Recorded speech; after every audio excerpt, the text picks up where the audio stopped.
SNP spokesperson Dave Dugan.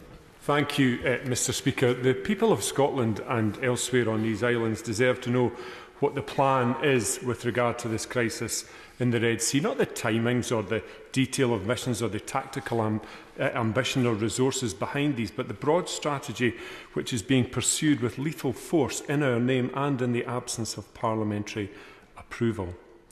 We have already made clear from the SNP benches that we support the government and international partners in direct action to uphold freedom of navigation and the law of the sea, but this should never have been taken for granted and remains subject to realistic interpretation of both self-defence and imminence.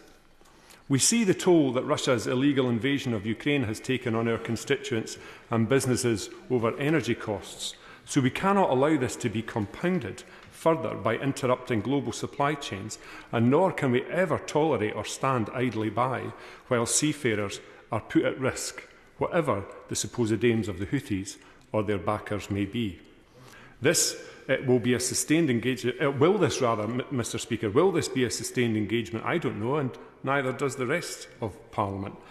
One way or another, it will be an allied seaborne strike capability that is engaged here. So, with one of the two aircraft carriers in the Royal Navy out of commission again, the Type 23 frigate fleet on its knees, the Type 45 destroyer fleet still going through PIP, who in the government has a grip of the Royal Navy's resources?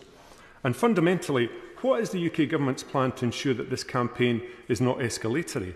What is their thinking behind any assessment that they've made?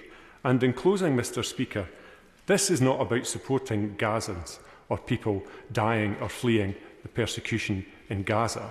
This is about the Houthis pursuing their own aims. But I'd be interested to know what the government's assessment is of the uptick in temperature in the Middle East, in Gaza, in Yemen, and with NATO allied personnel being killed.